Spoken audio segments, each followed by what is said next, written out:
want you to hit me as hard as you can. By now, most movie fans are familiar with the name Plissken. Call me Snake. Genre master John Carpenter's 1981 sci-fi action thriller Escape from New York is rightfully considered a classic, with an iconic anti-hero that successfully separated star Kurt Russell from his Disney kid persona.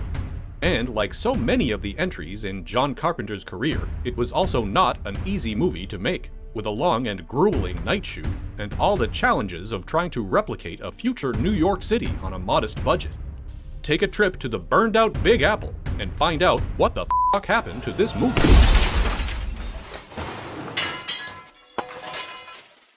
By 1980, John Carpenter had earned a degree of creative freedom thanks to some considerable box office success. 1978's Halloween was a slasher smash, eventually banking $70 million on a minuscule budget of $300,000, making it one of the most profitable independent movies of all time. After a brief detour to television with Elvis, featuring Kurt Russell as the king of rock and roll, Carpenter had another horror hit with The Fog, which rolled into theaters collecting $21 million on an investment of around $1 million. After demonstrating box office reliability and a skill for transforming low budgets into big thrills and bigger profits, Carpenter was able to make one of his dream projects, Escape from New York, a script he had actually written several years earlier. He was originally inspired by the 1974 Charles Bronson revenge thriller Death Wish. Not so much the concept of a civilian taking the law into their own hands, but in how the movie depicted New York as a kind of gang-infested jungle, and he wanted to apply that to a science fiction setting. Another influence was the work of sci-fi author Harry Harrison, particularly the book Planet of the Damned, about a young hero sent to save a world bent on self-destruction. Thanks for watching JoBlo videos. If you enjoy our shows, please like and subscribe, and click the bell to be notified when new videos go live. Now, back to the show! Carpenter had written Escape from New York after making his feature directing debut on the low-budget sci-fi comedy Dark Star. But at that time, no studio was interested, finding the script too unconventional and violent, and the concept of Manhattan as the country's only prison just too grim. Years later, Carpenter would admit his earlier draft was saturated with the pessimism of the Watergate era. So he enlisted his friend Nick Castle, better known as the Shape himself, Michael Myers, to inject his own skewed sense of humor into the script, like the hilarious ending swap of the president's critical peace recording. Carpenter was also a huge fan of westerns. The repeated line, "I thought you were dead." "But I heard you were dead," is directly borrowed from the 1971 John Wayne cowboy movie Big Jake. "I thought you were dead, Mr. McCandles." While Escape from New York is technically a sci-fi action movie, Carpenter considers it a western at its core, in that it follows a lone outlaw who defies both authority figures and criminals. Avco Embassy Pictures, who had funded The Fog, would provide the cash for Carpenter to make the movie. Although the initial plan was for Carpenter to make The Philadelphia Experiment, about a time-traveling Navy destroyer. But when script issues brought that experiment to a halt, they turned their focus to rescuing the president from the maximum security penitentiary of New York in futuristic 1997. With around $6 million to work with, Carpenter united with other past collaborators like producers Deborah Hill and Larry Franco, and cinematographer Dean Cundy. Halloween's Dr. Loomis, Donald Pleasance, would play the captured president. President of what? Described as an unholy union of Ronald Reagan and Margaret Thatcher. Adrienne Barbeau, who was Carpenter's wife at the time, would appear as Maggie, the girlfriend of Harry Dean Stanton's valued engineer convict, Brain, a role originally cast with Warren Oates before he became ill. Other minor parts would be filled with Carpenter regulars Tom Atkins, Charles Cyphers, and George Buck Flower. To play the lead role of S.D. Snake Plissken, decorated World War III veteran turned career criminal, the studio wanted an established screen tough guy like Charles Bronson, Chuck Norris, or Clint Eastwood, all of whom Carpenter considered too old. Another actor the studio approached was Tommy Lee Jones, who had starred in the TV thriller The Eyes of Laura Mars, based on one of Carpenter's other scripts. Jones may have been born grizzled, but he passed on the opportunity to play Plissken. He'd have to wait until 1986's Black Moon Rising to star in another story from the mind of John Carpenter. The director was dead set on casting Kurt Russell as the cynical ex-Special Forces soldier, after forging a relationship with the actor while making Elvis. Although Russell had been pursued by Dino De Laurentiis to star in 1980's Flash Gordon, at that time he was still mainly known for his family-friendly Disney filmography. But eventually the studio relented, and not only did Russell score the role, it was his suggestion to include the trademark eye patch as part of his character. Also joining the production would be Oscar winner Ernest Borgnine as Cabby, and music legend Isaac Hayes would play the primary villain, the infamous Duke of New York. The Duke of New York, #1, the big man, that's who. Lee Van Cleef, the calculating commander of the United States Police Force, was probably best known from Sergio Leone westerns, but he was actually a childhood hero of Carpenter's from the alien invasion movie It Conquered the World. Joe Alves came on board as production designer. However, it was not his experience on Jaws or Close Encounters of the Third Kind that most excited Carpenter, but his earlier work animating the monster from the id in the sci-fi classic Forbidden Planet, another of the director's childhood favorites. The production's first major challenge was finding a suitable New York to escape from. While the actual Big Apple was, at the time, basically a crime-ridden hellhole, shooting there was out of the question, as it would be prohibitively expensive and logistically impossible. Alves and Carpenter scoured the country in search of a financially feasible location that could approximate the architecture and skyline of the famous city, eventually settling on St. Louis, Missouri. St. Louis had not hosted a major film production in over a decade and welcomed the production with open arms. A severe fire had gutted several blocks of prime urban real estate, making it the perfect location for the movie's decaying metropolis. City officials essentially gave the production free rein to turn off streetlights, set fires, and shut down up to 10 blocks at a time to transform it into the ruins of 1997 Manhattan. For the remains of the president's crashed plane, Alves was visiting an airplane graveyard in Arizona, searching for the movie's Air Force One, when he was told of a decommissioned DC-8 jet that was conveniently for sale back in St. Louis. After purchasing the plane, his crew cut off the sections they needed for the scene, and moved them to a vacant downtown lot under cover of night, skipping the whole pesky permit process. St. Louis also happened to have a deserted railway station that could serve as the movie's version of New York's Grand Central, complete with a derelict train. The location was in such rough condition, Carpenter and Alves didn't even have to dress it up to make it seem sufficiently post-apocalyptic. For the movie's fictional 69th Street Bridge, the mined expanse where the climactic pursuit takes place, St. Louis's abandoned Old Chain of Rocks Bridge was used after the production purchased it from the government for $1. Alves built a fake wall on one side where the president would make his escape. Although it was obviously a bargain, the bridge itself proved dangerous as it was literally falling apart and had a strict weight limit for equipment. Crew members occasionally found themselves stepping right through the crumbling ground. Filming on Escape from New York began during a humid August heatwave, with some nights hitting 100 degrees, so hot the asphalt was melting. Swarms of insects tormented the cast and crew as they filmed near the Mississippi River. The shoot that had been planned for 3 weeks would stretch past 50 days, exhausting everyone on the production. Barbeau constantly pumped Carpenter full of vitamins and herbal remedies to try and help maintain his energy levels during the rigorous shoot. Carpenter later commented that after going from dusk till dawn for 2.5 months, it started to feel like he'd never see the sun again.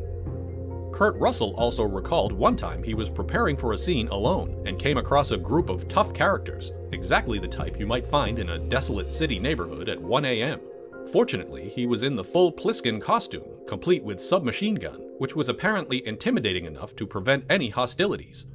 The star would instead experience hostilities when filming the gladiator clash after he's captured by the Duke. For Snake's gargantuan opponent, a professional wrestler named Ox Baker was hired. Unfortunately, Baker had never worked on a movie before, and both Russell and his longtime stunt double, Dick Warlock, found themselves legitimately trying to dodge and deflect blows from the towering adversary. After one particularly savage take, Russell asked Baker to dial it down a notch, and wrapped him on the groin just to show he meant business, which achieved the desired effect. Russell would also get his revenge with the killing blow, a stunt performed with an actual spiked baseball bat, which is about as old-school analog as it gets.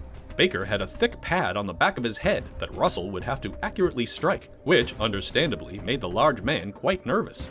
But luckily, Snake's lack of depth perception was not an issue, and he safely nailed the target.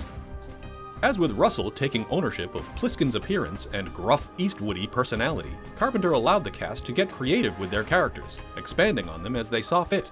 Isaac Hayes came up with a facial twitch that only occurs when dealing with Snake. It was Donald Pleasance's idea to wear a long blonde wig as part of his humiliation while captive. Actor Frank Doubleday, who plays freaky henchman Romero, added the wild hair and pointy teeth on his own. The backstory of Maggie's long silver fingernails was that she used polished and sharpened tin to turn her hands into lethal weapons. Sadly, she never gets an opportunity to demonstrate this in the movie, and instead is mostly seen blasting thugs with Snake's Smith & Wesson. However, Carpenter's flexibility and spirit of collaboration did not extend to the dialogue. In that aspect, the director was a stickler for the written word. Harry Dean Stanton had a habit of improvising, which proved a source of occasional frustration for Carpenter. For the musical sequence, Carpenter and Nick Castle initially wanted the chorus line to perform the Ethel Merman staple "Everything's Coming Up Roses," but couldn't secure the song rights, so they substituted a jaunty, if morbid, tune about coming to the prison of New York. Nick Castle did the choreography for the performers, while Carpenter himself led the band, joined by Dean Cundy and several other crew members. While most of the movie's New York was portrayed by St. Louis, one brief scene was shot on location, and that would also prove to be a challenge. Carpenter needed to capture Liberty Island, the headquarters of the movie's fictional militaristic police force. The city was initially hesitant due to security concerns after a terrorist bombing at the site just a few months prior. There was also some resistance to the idea of New York as a vicious penitentiary, but the city eventually gave permission for the helicopters flying past the Statue of Liberty, a sequence Carpenter and editor Todd Ramsey cleverly stitched together with the expanded outdoor set filmed at the Sepulveda Dam in Los Angeles. The movie would require impressive visual effects to create a believable world, but in a post-Star Wars Hollywood, finding a talented team with a reasonable rate was a struggle. Not only were the established facilities outrageously expensive, but Carpenter also discovered they had inflated egos and considered themselves celebrities, which led to some unpleasant encounters. To realize his ambitious vision under his creative direction and budgetary limitations, Carpenter ultimately selected famously frugal producer Roger Corman and the economical expertise at his New World Pictures, where a young James Cameron was working. Carpenter was impressed by what they had accomplished with very little money on the sci-fi B-movie Battle Beyond the Stars. The New World visual effects team constructed a convincing scale model of Lower Manhattan and various size miniatures of the Gullfire glider as it approached and landed on the roof of the World Trade Center. Another fascinating trick they employed was simulating the 3D wireframe computer graphics in the glider by building simple black boxes and lining them with grids using bright tape, and then moving a camera through the environment and increasing the contrast to achieve this futuristic result. The challenges for another scene had nothing to do with special effects or coordinating big action, but rather a mundane one. Actor Lee Van Cleef had sustained a painful leg injury and had difficulty walking, and had problems concentrating on simultaneously delivering his lines while he and Plissken navigated the corridors of the police headquarters. Van Cleef actually said it ended up being one of the toughest scenes he had ever filmed. One late addition in the process was the daytime scene of helicopters landing in Central Park, which Carpenter added to break up the movie's overwhelming darkness. It was actually shot in California's San Fernando Valley, with a background matte painting of the skyline done by none other than James Cameron. The constraints of time and budget, along with the necessities of narrative, led to the omission of some ideas, like self-lighting cigarettes that Snake would smoke. Carpenter had also wanted to include more variations of prisoner gangs on the island, like a Native American tribe that was mostly cut from the movie, but make a brief appearance dropping the glider loose from the roof of the World Trade Center. One major change was the elimination of the movie's original 10-minute opening. The sequence, filmed in Atlanta's subway system, depicted the failed bank robbery where Snake is apprehended by the police. But the scene left audiences confused during early screenings, so Carpenter just removed it entirely. He also then realized that Snake's first appearance in custody on Liberty Island was a much cooler introduction to the character. As a way to familiarize viewers with the movie's setting, a new opening animation detailing the history of the alternate future was added. This also provided another opportunity for the involvement of Carpenter's Halloween survivor Jamie Lee Curtis, who narrates the intro in addition to voicing the announcements in the police HQ. Another scene that required clarification was the death of Maggie, whose fate on the bridge seemed unclear to one particular early audience member who happened to be a teenage J.J. Abrams. So Carpenter and Barbeau added an extra scene of her lying on the ground, drenched with fake blood, which they filmed in the driveway of their home. While Carpenter had scored his previous movies himself, for Escape from New York, he teamed with sound designer Alan Howarth, who had previously worked with editor Doug Ramsey on Star Trek: The Motion Picture. While they incorporated Carpenter's distinct synth sound, they also used one of the first drum machines ever made. The pair would collaborate on most of Carpenter's future films. Escape from New York opened in theaters on July 10, 1981. Over that summer, it collected more than $25 million to become John Carpenter's third consecutive box office success. Critics also appreciated the movie's ingenuity, atmosphere, and thrills, and a leading man playing against type. All of the challenges bringing Carpenter's R-rated high concept to screens had paid off. And like so many of Carpenter's films, it would go on to have an enduring legacy, influencing countless other movies, stories, and games like Metal Gear Solid. In fact, its influence on the 2012 Guy Pearce thriller Lockout was so blatant that Carpenter successfully sued Luc Besson and production company Europa Corp for plagiarism and collected $500,000. Snake Plissken became one of the most instantly recognizable genre characters in history, and arguably Kurt Russell's most famous role. The director and star would reunite 3 more times, including another similar experience for Snake with 1996's Escape from LA, nearly as much a remake as it is a sequel. Some plans for the character's continuing chronicles never came to pass, including a cancelled TV series, video game, and anime sequel, and so far his adventures have only continued in the pages of comics. A remake of Escape from New York has kicked around Hollywood for nearly 2 decades, passing through the hands of directors like Len Wiseman, Breck Eisner, and Robert Rodriguez, with The Invisible Man remaker Lee Whannell the most recent name involved. Actors who have been attached or rumored for the new Snake over the years include Gerard Butler, Josh Brolin, Jon Bernthal, and Jeremy Renner.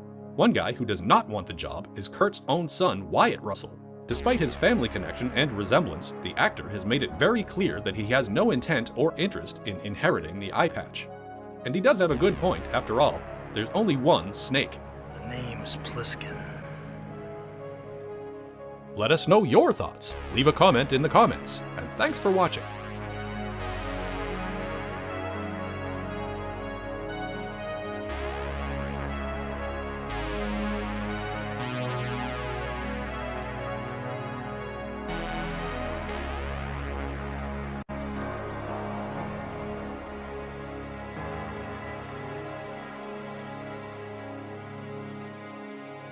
Thank you for clicking on our video, everybody. If you like what you saw here, please make sure you like the video and subscribe and share with your friends who like this sort of content. JoBlo remains an independent company, and we appreciate all of your support.